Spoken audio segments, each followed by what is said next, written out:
a sudden spike in the electricity bill. In a rush, I called the power company. An employee comes over and with a puzzled look says, "Did you notice this wire before?" When Bob and I rush over, the employee gently moves a potted plant nearby to give us a clearer view from our outdoor outlet. A strange wire extended leading towards my in-laws' house. "Do you know anything about this wire?" Bob and I exchanged glances at the employee's question. We're probably both thinking the same thing. "Hey Bob, could this be?" "Yeah, no doubt about it. This is why our electric bill went through the roof." Bob almost instinctively reaches for the outlet and swiftly unplugs the wire. The very next moment, a sharp scream echoes from my in-laws' direction. "What? It's probably my mother-in-law's." Soon after, I hear some hysterical muttering. The voice grows louder, coming from behind their door and heading our way. Suddenly, my mother-in-law bursts out from the bushes. "My name is Mary Johnson, a 32-year-old stay-at-home mom. My hobby is trying out limited-time desserts. I always gather information about desserts either through friends or by doing my research. Bob, my kind husband, always supports my hobbies. I've known Bob, who's the same age as me, since college. From the time we met up until now, I've always adored his consistent kindness. By the way, I also had a deep fondness for my in-laws, who raised such a wonderful man. Many of my married friends often complain about issues with their mothers-in-law. I've even heard stories about marriages ending due to issues with the mother-in-law, but thankfully such tales have nothing to do with our household. My mother-in-law, like me, is a fan of desserts. Whenever I bring her a recommended treat, she's always delighted. And my father-in-law, though a man of few words, always has a reassuring smile. Both of them have always been fond of me, and I felt the same about them. My in-laws currently live about a 30-minute drive away. Not too close, but not too far either, just the right distance. But sometimes I wonder, maybe with the two of them, we could live together. It's not that I want to live together, but perhaps we might get along better than expected. I adore them enough to even entertain such thoughts. However, I come to realize that life isn't always that sweet. One day I was thrown off by the news I got from Bob. "What, your parents?" Turns out my in-laws were moving into the vacant house next door. I'd always assumed they owned their place, but it seems they were actually renting. Their house had gotten old, so it appears they were considering moving when they found out about the empty house next to ours. They jumped on the opportunity. It is a sudden short-distance habitation. I was immediately consumed by anxiety. Up until now, I've gotten along with my in-laws without any issues. I wonder if it'll be okay. Living next door means that if we're up for it, we can see each other every day. I do like my in-laws, but to be honest, seeing them daily is a bit much. But it's not like I can suddenly say that it's too close and not to move here. Actually, when we heard about the move, Bob gently advised his parents, "Maybe you shouldn't." But they didn't want to hear it, saying, "We get along so well now, it'll be fine." I thought we could even live together. I want to smack my overly optimistic self for thinking that way. As my anxiety grew, my in-laws moved in. We greeted them cautiously, but at first, things seemed okay. We maintained a good distance and set some boundaries. But as they started to feel more at home, my mother-in-law began to push boundaries like never before. She was acting out every single "don't do this" behavior you hear about in the grapevine. Dropping by without calling ahead became her usual. And once she's in, she'd act like it was her own house. And not only that, it was like they were checking our every move. Then, on the day my mother-in-law paid an unannounced visit and checked on our dinner, she said something outrageous. "Hey Mary, I've been thinking, maybe you could stop locking the door." What? I couldn't believe my ears. Can you believe it? In this day and age, my mother-in-law is suggesting I leave our house unlocked. Not locking the door means not knowing who could walk in at any time. That's just not comforting. It's obviously a bad idea. Ever since my mother-in-law moved in nearby, even the doorbell ringing makes my heart race. Now there's the possibility she could just walk into our home without us even knowing. I'm certainly not okay with that. With how things are lately, I've got to admit, not locking the door feels kind of scary. Trying to keep things light, I declined with a smile. but she frowned and replied, "Oh, Mary, you're such a warrior. But don't fret. I'll tell our neighbors to look out for you. And don't forget your father-in-law and I are here too. We'll be popping in frequently." I understand her words come from a good place, and I appreciate that. That's why I couldn't bring myself to tell her how burdensome her frequent visits had become. But everyone has their limits. Last week, it felt like she had perfect attendance at our home. I have tea with my mother-in-law at our home every day. Naturally, spending this much time together, it's no wonder some grievances arise. I've come to truly understand that a mother-in-law and daughter-in-law relationship is all about the right distance. She would leave unnecessary potted plants in our yard or plant flowers without asking. It's like she does whatever she wants. If it was once every few months, I could tolerate it. But every day is a different story. Since the locking incident, she's brought it up several times. I managed to convince her by saying I was just a wife with strong security concerns. However, with that settled, my mother-in-law then started pleading, "I'd like a spare key." I knew I had to get Bob to refuse her request. Handing such a powerful item to her now is just out of the question. Though I found myself at odds with how she behaves, I didn't quite dislike her. She can be meddlesome, but I know it comes from my mother-in-law's good intentions. Rather, I felt more guilt for rejecting her than anything else. But as time passed, those feelings began to change. Whether it was me changing, my mother-in-law changing, or both, I can't be sure. However, I started to feel discomfort and irritation with her comments. It was a few months after she moved in. By then, it had become a routine for my mother-in-law to visit after lunch. I once asked about my father-in-law, and it seems he usually goes for walks or shopping alone. I suggested she should join him, but she declined, saying, "Walking tires me out." Lately, she's become a typical mother-in-law. Previously, when I made her tea, she'd just say, "Thank you." But now there's always a comment like, "It's lukewarm" or "It's weak." Whenever she speaks, it's either gossip or bad-mouthing someone. Being around her just brings me down, but I can't exactly reject her, so I just nod and force a smile. It's just not good, right? The grass keeps growing, and they never cut it. I've even thought about mowing it myself. Today, my mother-in-law was fervently discussing a neighbor's consistently neglected yard, so I was saying, "Oh," when my mother-in-law suddenly stopped talking. I instinctively followed her gaze to the bookshelf. Did she find a book that piqued her interest? It'd be peaceful if we could just read together. Did you find a book you're interested in? As I was about to approach the bookshelf, she reached past it, grabbing something from the rack next to it. "Susan, you shouldn't touch that." Upon seeing what she took, I hastily reached out, but she just innocently opened it. And then she exclaimed with delight, "Oh, my Mary dear, oh dear, didn't you overspend last month? Goodness, your electricity bill is twice as much as ours." What my mother-in-law was looking at, as if she were reading a weekly magazine, was our household account book. "Stop, give it back." When I hurriedly snatched it away, my mother-in-law laughed softly. "You really don't have to be so flustered, but Mary, it seems like you're not so good at saving money. Bob must feel bad having a wife who struggles with budgeting. You should try a bit harder, okay?" I could feel my face heat up. Both the front and back covers clearly stated the household account book. Still, she took the plunge and opened someone else's household account book. I couldn't believe it. And about those desserts, I have a soft spot for limited edition treats too, so I get the urge. But if you can't even save a dime, do you think you really deserve to indulge in sweets? Furthermore, my mother-in-law kept on nagging, saying things like, "You spend way too much on food, and the electricity bill is outrageous."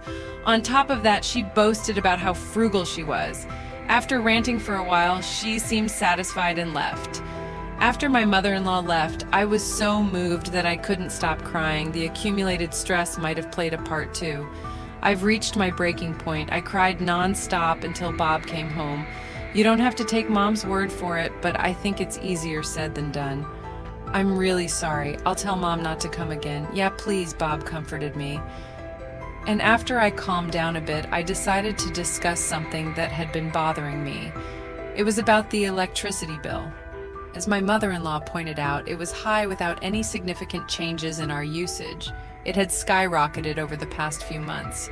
I was concerned about it, but dealing with my mother-in-law had left me little time to think about anything else. Bob looked at the electricity bill details, puzzled. This is definitely strange. I know, right? The next bill is coming soon, isn't it? If it seems off, we should give the electric company a call. A few days later, a bill arrived, charging us an astonishing $1,300 more than double our usual amount. Feeling that something was amiss, we hurriedly decided to have someone from the electric company come over. The electric company's technician took a detailed look around. Then he pointed out something peculiar and called us over. "Did you know about this wire?" As Bob and I approached, the technician gently moved a potted plant to make it visible to us. It was hidden by the long leaves, but there was an external outlet there. We'd forgotten about it since we'd never used it since building the house. From that outlet, as the technician mentioned, a wire extended leading towards my in-laws' house. "Do you know anything about this wire?" At the technician's question, Bob and I exchanged glances. We were both likely thinking the same thing. "Hey, Bob, could this be?" "Yeah, no doubt about it. This is the reason our electric bill shot up." To be sure, we followed the wire with the technician, pushing through bushes and tall weeds. Sure enough, the wire led to my in-laws' storage shed. We couldn't see where it connected from here, but it was clear that it had something to do with the in-laws' house. The technician, with a stern look, asked, "Do you want me to call the police?"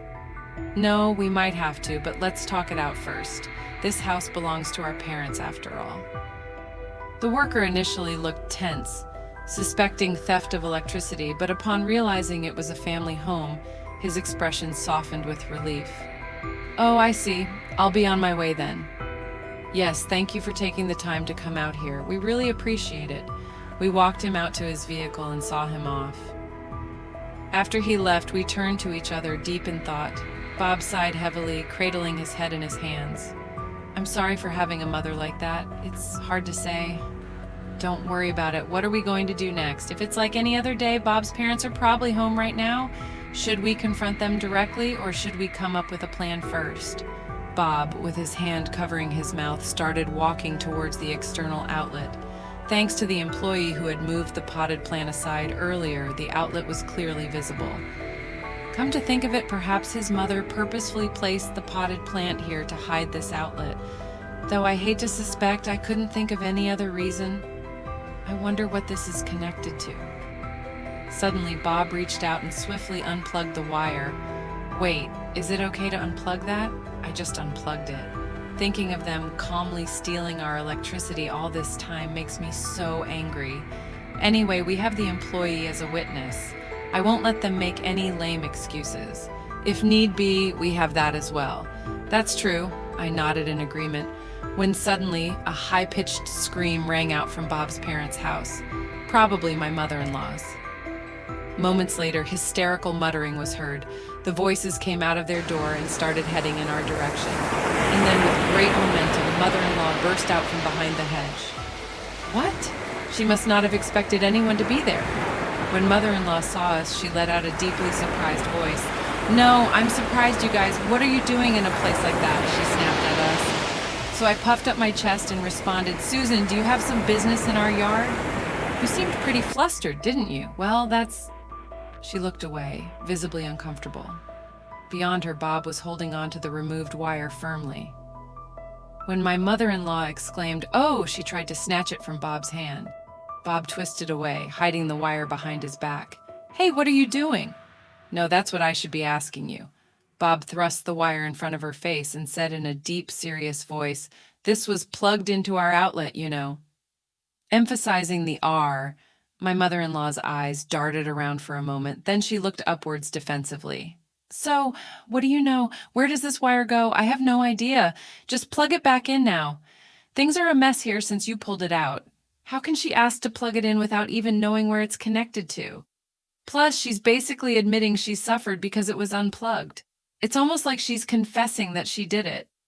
But my mother-in-law didn't seem the least bit guilty. She was just completely panicked.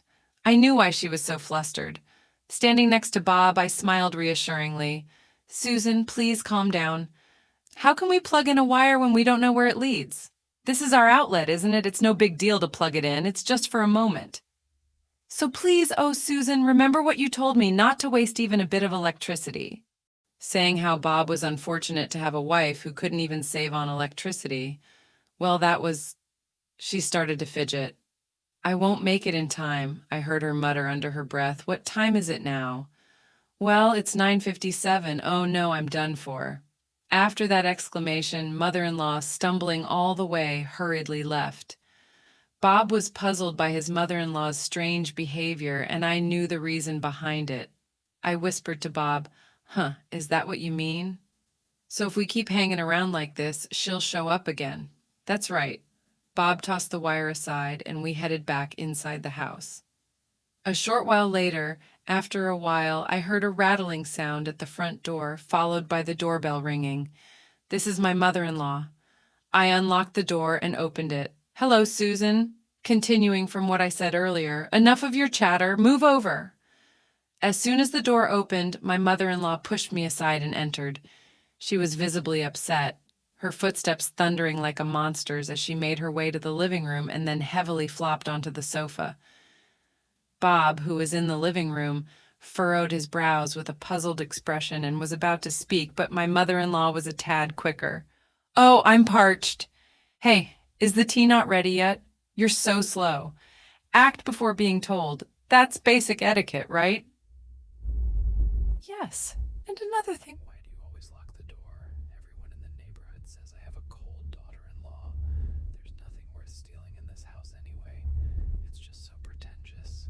It's annoying. But she continued to grumble. Oh, this is hopeless. I can't stand it anymore. I grabbed the half-drunk plastic bottle nearby and slammed it down on the table in front of my mother-in-law. She sat there, her eyes wide and frozen in shock. Mary, here you are, your water. And you said there's nothing worth stealing in this house, but sadly there are greedy and sneaky people out there. For example, people who sneak steal electricity. I could see the panic on my mother-in-law's face. I sat right next to her. My mother-in-law didn't have the courage to look at me even though I was right next to her. She stared straight ahead, her face pale. Mary, what's wrong? You don't seem like yourself. Really, Susan, even I have my limits. Did you think I was a god or something? I tried to lighten the mood with jokes, but she was as frightened as if she had seen a demon. My mother-in-law asked Bob for help, but he just shook his head. Next to her was her daughter-in-law, who turned demon, and a few feet away was Bob, who was unwilling to help her given the circumstances. My mother-in-law's next move was predictable. I'm sorry, I remembered that I have something to do, so I'm going to go. You're not going anywhere, are you? I pushed my mother-in-law's shoulder hard as she tried to get up from the couch. Her back sank deep into the sofa. Mary, I really need to. You were the one who said you were thirsty, weren't you? You made such a fuss, and now you say you can't drink water. That's pretty hypocritical, don't you think? Tears filled her eyes as she reached for her bottle, but this time Bob stopped her. My mother-in-law seemed relieved for a moment, but she didn't want me to drink the leftover. The real problem begins now. When did you start stealing our electricity? You often accuse me of stealing. That's a terrible thing to say. But the wire that's plugged into my outlet actually comes from your house, right? My mother-in-law couldn't come up with a good excuse, and she opened and closed her mouth several times, wondering if she could somehow bluff her way out of the situation. To be honest, she has no way out of this situation. Is she stupid? Or all she has to do now is admit it and apologize? I thought so, but it seemed like fate had thrown my mother-in-law a lifeline. The doorbell rang. So when I went to see, it was my father-in-law. Is Susan here? Apparently, my father-in-law had gone out for a bit of shopping.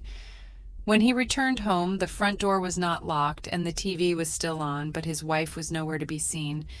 He must have been worried. Seeing her lifeline, my mother-in-law ran to him, tears streaming down her face. My father-in-law seemed quite embarrassed by his wife's distraught appearance. That's when Bob stepped in and explained everything from the start. After thinking for a while, he began to speak slowly. Um, isn't there some kind of mistake? Of course, he would find it hard to believe that his own wife had been secretly stealing electricity from their son's house. Then who did the wiring? Do you think a complete stranger would go through the trouble of connecting someone else's wiring to another person's house? My father-in-law crossed his arms and was deep in thought. He nodded and said, "Let's go and have a look first," and stood up. But my mother-in-law exclaimed, clearly flustered and trying to intervene. However, my father-in-law asked Bob to show him what was happening and walked towards the power outlet. The wiring seemed to trail off into a storage shed and couldn't be seen from where they were. When my father-in-law investigated and returned, the color had drained from his face. "I'm so sorry, I truly am," apologized to them now. And my mother-in-law was like, "I'm sorry," just like a child. My father-in-law said the wires went to the battery and were connected to my mother-in-law's computer via an extension cord. The battery was purchased when she moved to a new house. Not only during emergencies, but apparently a salesman told her that it's cost-effective to store electricity during the cheaper nighttime hours and then use it during the day. And the mother-in-law actually did it. She used the house's electrical outlet to store electricity at night and used it in her home during the day. At first, that was all she did, but her extension cord had an unused socket, so she apparently started plugging in her computer and other home appliances. Eventually, she started receiving electricity from our house all day, not just at night. My mother-in-law justified her actions by saying, "I heard it was more economical." Naturally, I was annoyed that she was stealing the electricity without permission. But what made me even more angry was that despite my mother-in-law's constant criticism and belittling towards me, she was lying the entire time. "You often said how Bob is so unlucky to have a wife who can't save money and how I buy sweets but can't even save a dime, didn't you? That's true, isn't it?" Her lack of remorse was considerable. "Just saving money on your electricity bill by using someone else's electricity doesn't mean you're saving money. That's just theft," I continued. "And just so you know, I won't let this slide just because we're family. If you don't sincerely apologize, we'll have no choice but to involve the police." My mother-in-law looked surprised for some reason. Did she think she could pull it off? What a wife you are. "Are you saying that you would betray me, your own family? Don't twist things. We're a family and we just want to make sure things are right." When I took out my phone, she panicked and rushed towards me. Bob immediately stopped her. "Evidence? You have no evidence. With all this evidence, do we need more? If so, let us provide you with something more conclusive." I pointed towards the roof. My mother-in-law strained her eyes to see, then her face paled. Yes, our house had security cameras installed. By sheer coincidence, the area around the outlet was within the camera's range. My mother-in-law let out a soft "ah" in distress. "Is this enough proof?" "Oh, one more thing. Is there more? Today was the release date for the limited edition dessert. So you were in a really big hurry, right?" "No way." I flashed her a cheeky smile. "Yes, I had a friend buy it for me, so I was able to secure it safely. If you hadn't been so obsessed with siphoning electricity, you might have been able to buy it online." What a shame. My mother-in-law fell to the ground, trembling and helpless. After talking with Bob, we decided not to report my mother-in-law to the police. She admitted her wrongdoing and we had evidence, but it was more troublesome than anything. And since she was our family, there was a chance that it would be ignored. Instead, we decided to have my in-laws pay for the electricity used and additional compensation for the inconvenience. Living in close quarters meant things were bound to get awkward, but that determination was necessary for my peace of mind. My in-laws seemed to feel the tension as our interactions decreased. One day we received some happy news. They were returning to their old house. Apparently, rumors of electricity theft were being spread, especially about my mother-in-law. She got quite upset and started crying, and she said she wanted to go back to her previous house. By the way, I thought that my mother-in-law had good relations with her neighbors, but it turns out that she did not. She was just being treated like a fragile object. After paying us and the moving expenses, my in-laws were left lamenting that they were out of money. However, we're absolutely not going to help them out. I hope they cut back on their beloved sweets and manage on their own. On the other hand, now that my mother-in-law is gone, I've been living life to the fullest every single day. Our electric bill has significantly reduced, and I'm currently debating which dessert to treat myself to next.